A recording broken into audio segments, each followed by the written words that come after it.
자동차 산업에 대한 깊이 있는 내용을 전하는 최영석 국장의 글로벌 인사이트. 이번 시간에는 폴스타와 르노코리아, 르노와 길리, 그리고 새로운 글로벌 협업이라는 주제로 내용을 전합니다.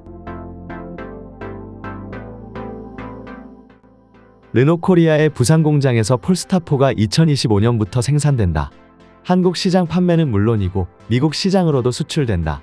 2021년 르노그룹과 폴스타의 모회사인 길리홀딩스가 협력하기로 한 이후 나온 실질적인 결과물이다. 폴스타의 첫 번째 모델 폴스타2는 중국 청두 볼보 공장에서 생산되고 있다. 내년부터는 미국 사우스캐롤라이나의 볼보 공장에서도 두 번째 모델인 폴스타3를 생산하게 된다.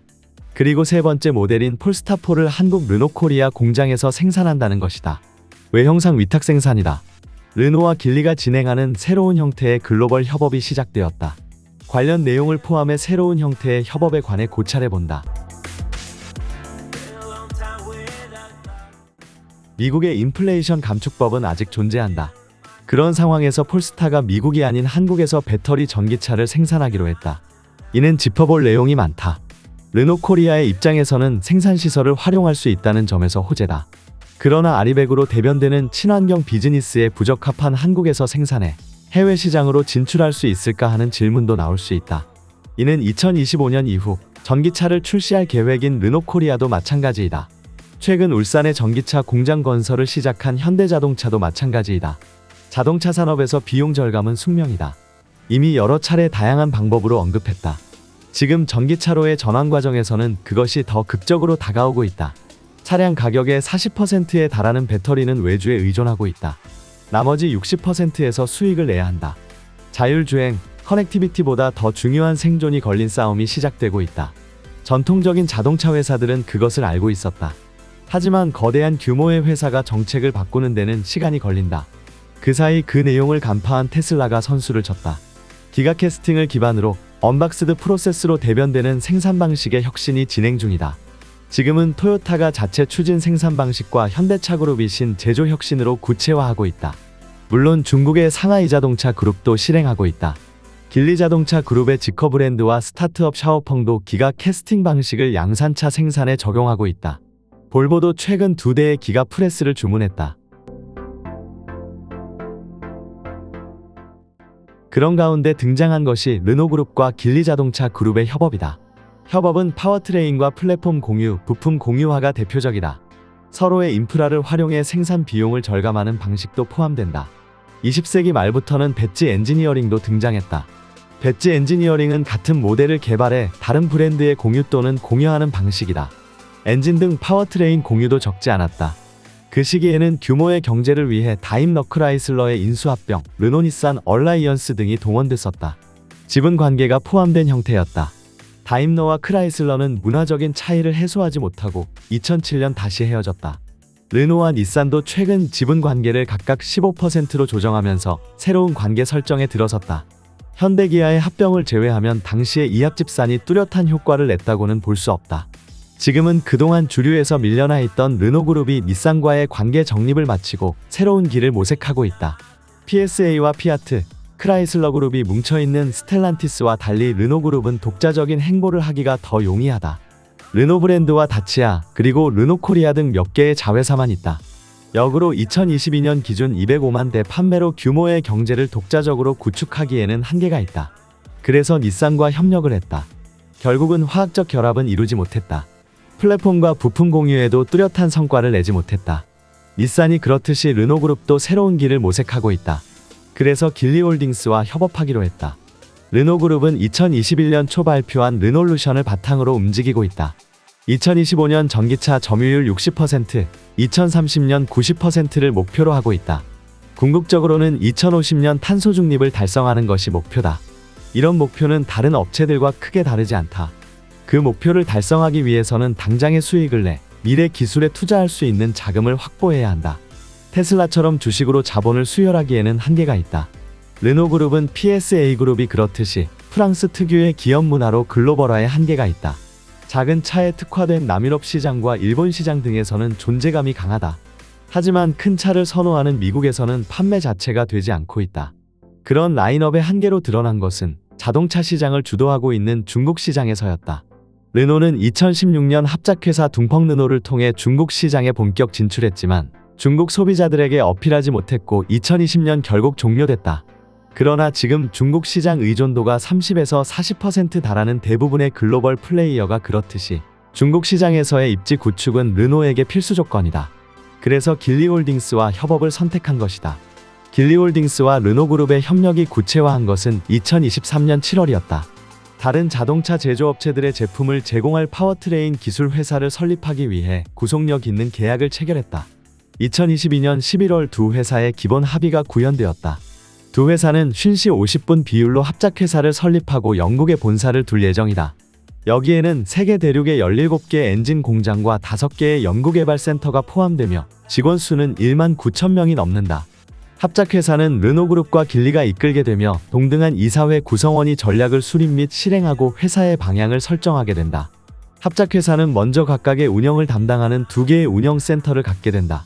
하나는 스페인 마드리드의 르노그룹을 위한 것이고 다른 하나는 항저우의 길리를 위한 것이다. 두 회사는 모든 시장 기대를 충족할 수 있는 미래 파워트레인 기술을 개발하는 데 있어 완전한 자율성을 확보할 수 있도록 지적 재산을 운영센터로 이전한다. 새로운 합작회사의 제품 포트폴리오와 지역적 입지는 전 세계 내연기관차 및 하이브리드 전기차 시장의 80%에 대한 솔루션을 제공할 수 있다. 새로운 파워트레인 회사의 고객으로는 먼저 르노, 길리, 볼보, 프로톤, 닛산, 미쓰비시 및 펀치 토리노가 포함된다. 향후에는 타사 자동차 브랜드에도 파워트레인 기술 솔루션을 제공할 것으로 기대한다. 올해 초 르노, 길리와 의향서를 체결한 아람코는 이 새로운 파워트레인 기술 회사에 대한 전략적 투자를 높이 평가하고 있다. 지금 길리홀딩스는 볼보그룹과 르노그룹이라는 레거시 업체들과 협업을 통해 글로벌 플레이어로서의 입지를 구축하고자 하고 있다. 중대형차의 개발과 생산 역량이 있는 볼보와 중소형차에 특화된 르노의 차 만들기를 활용해 시너지 효과를 노리고 있다. 르노는 B세그먼트와 C세그먼트 위주의 남유럽 회사답게 중대형차 개발에 대한 역량이 부족하다. 르노그룹의 입장에서 본다면 지금까지 하지 못했던 글로벌화를 본격적으로 추진할 수 있다. 그것까지는 아니더라도 전기차로의 전환을 위한 시너지 효과는 노릴 수 있다. 길리홀딩스는 2010년 볼보를 인수했다. 중간에 합병에 대한 이야기도 나왔지만 독립성을 유지하는 쪽으로 정리됐다. 볼보와 폴스타는 볼보그룹으로 유지한다는 것이다. 볼보는 폴스타 지분 49.5%를 보유하고 있다. 2021년에는 볼보가 길리홀딩스에 중국 내 2개 합작 투자 지분을 인수했다. 그로 인해 중국 내 청두와 다칭의 생산 공장, 중국 내 판매 회사, 상하이 연구개발 시설에 대해 완전한 소유권을 갖게 됐다. 경영 통합보다는 파워트레인 사업의 합병과 핵심 기술 및 자율주행 기술의 공동 개발에 초점을 맞추고 있다. 비용이 많이 드는 R&D 부문에서의 협업을 통해 수익성을 추구하는 쪽으로 가고 있다. 예를 들어 하나의 아키텍처를 개발해 볼보와 폴스타, 길리자동차, 링크앤코가 공유한다. 이는 규모의 경제 달성을 위해 필수적이다. 더불어 배터리, 모터, 전자제어 시스템, 지능형 네트워크 연결, 공유 배터리팩 및 전기구동 시스템 분야의 기술을 공유하고 공동 조달을 통해 비용을 절감한다는 방침이다. 길리홀딩스에는 링크앤코와 지오메트리, 지커 등을 거느리는 길리자동차 그룹이 있으며 이와는 별도로 로터스와 볼보, 폴스타, 프로톤, 승용차 브랜드 파리존, 승차 서비스 카오카오 등이 있다. 카오카오는 중국 내 62개 도시에서 운영 중이며 1억 명 이상이 사용했다. 런던 택시로 유명한 런던 EV 컴퍼니도 완전히 인수했다. 이탈리아 오토바이 브랜드 베넬리와 미국 에어택시 회사 테라푸지아도 소유하고 있다. 중국 내에서는 바이두와 합작 브랜드 지위에도 출범했다. 2018년에는 메르세데스 벤츠의 지분 9.69%를 인수했다. 2022년 6월에는 에스턴 마틴의 지분을 17%로 늘렸고 르노 코리아의 지분 34%를 인수했다. 메르세데스 벤츠와 합작회사 스마트도 거느리고 있다. 길리의 이런 대대적인 확장은 자본이 배경이다. 이는 20세기 말 문어발처럼 확대했던 미국 빅3 중심의 브랜드 다양화와 비교된다. 글로벌 플레이어 중에서는 폭스바겐만이 13개의 브랜드를 보유하고 있다. 거기에 길리홀딩스 그룹이 새로운 거대 공룡으로 부상하고 있다. 그러나 수치상으로는 그렇게 크지 않다. 길리홀딩스의 2021년 신차 판매 대수는 220만 대였다. 그중 길리자동차 그룹이 132만 대, 볼보가 69만 대, 폴스타가 3만 대 등이었다. 전체 판매 중 전동화차 판매는 70% 증가한 33만 대로 그룹 전체 매출의 15%를 점했다. 규모 확대를 위해 길리홀딩스도 해외 시장 개척에 공을 들이고 있다. 프리미엄 전기차 브랜드 지커가 스웨덴과 네덜란드 등 진출에 이어 6개 유럽 시장 확대를 계획하고 있다. 이스라엘 등 중동 4개국 시장에도 2024년 1분기에 진출한다. 이미 카자흐스탄 진출도 결정한 상태다. 지난 6월 생산을 시작한 SUV 지커 X와 001 세단을 출시한다. 지커는 2021년 말 001의 생산을 시작해 3달 만에 1만 대를 돌파한 데 이어 지난달에는 2년이 채 되지 않아 10만 대 생산을 돌파했다. 지커는 중동 시장 판매를 위해 아랍에미리트와 사우디아라비아, 카타르, 바레인 등의 딜러들과 파트너십 계약을 체결했다. 우선 지커 001과 SUV인 지커 X부터 판매할 계획이다. 지커 브랜드의 전기차는 SEA 아키텍처를 기반으로 개발됐다. 길리홀딩스는 비즈니스 방식이 지금까지의 자동차 회사들과는 다르다. 지난 2021년에는 스마트 길리 2025를 통해 중국 최초의 자동차 등급 7나노 시스템 온칩을 생산하기로 했다. 이에 더해 2024년부터 2025년까지는 2개의 5나노미터 고성능 칩을 출시할 계획이다. 그중 하나는 초당 256TOPS 컴퓨팅 기능을 갖춘 길리의 자율주행차에 사용된다. 길리는 2025년 레벨 4 자율주행을 상용화한다는 목표를 가지고 있다. 또한 글로벌 통신 및 센티미터 단위의 고정밀 포지셔닝 기술로 모든 사각지대를 제거할 수 있도록 2026년에 72개의 IoT 통신 위성과 168개의 항법 강화 에리오 네트워킹을 완료한다는 계획이다. 길리 자동차는 또한 5년 동안 1,500억 위안, 약 234억 3천만 달러를 투자해 2025년까지 25개의 배터리 전기차 및 플러그인 하이브리드 전기차를 출시할 계획이다. 그를 통해 2025년 연간 365만 대를 판매하고 그중 60만 대를 수출한다는 계획이다. 이런 추세라면 BYD와 경쟁하는 양상이 펼쳐질 수 있다. 르노코리아와의 관계는 2021년 8월 링크앤코의 플랫폼을 베이스로 하는 하이브리드 전기차를 한국의 르노 삼성 공장에서 생산하기로 한 것이 시작이었다. 자원과 기술을 공유하고 중국과 한국을 주요 협력 시장으로 집중하기 위함이다. 중국에서는 양사가 길리 자동차의 플랫폼 기술을 바탕으로 르노 브랜드 하이브리드 모델을 공동 개발한다는 것이 기본이었다.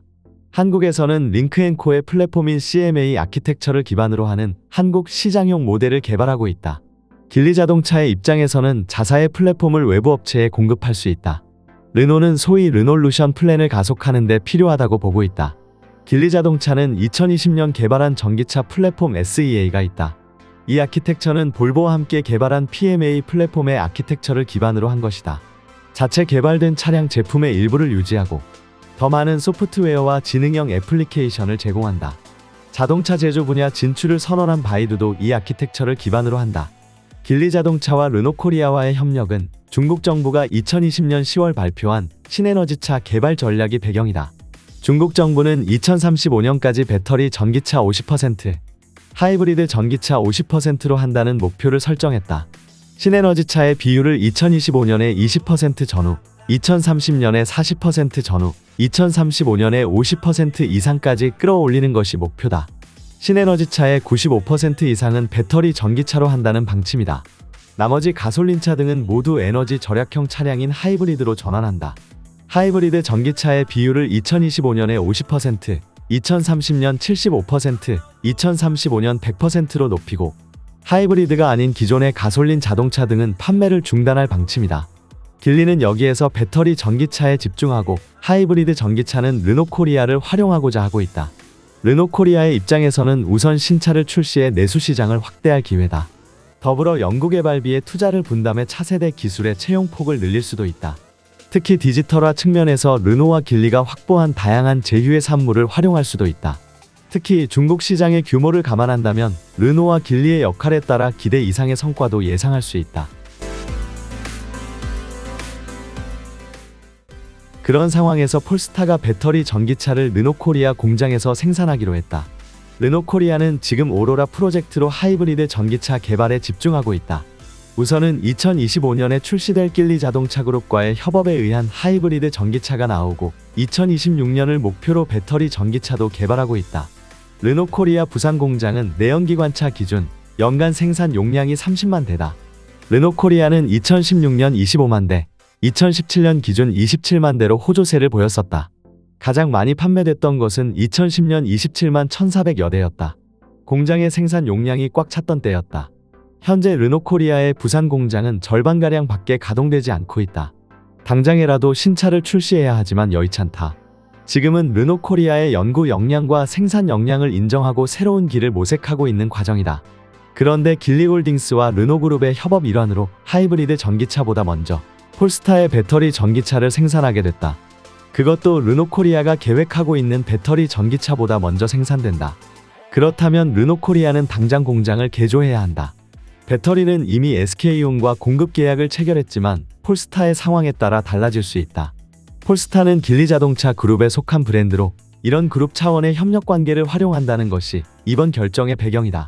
더불어 배터리 전기차의 개발 및 생산도 추진하고 있는 르노코리아의 라인업 전략에도 시너지 효과를 낼 수 있을 것으로 보인다.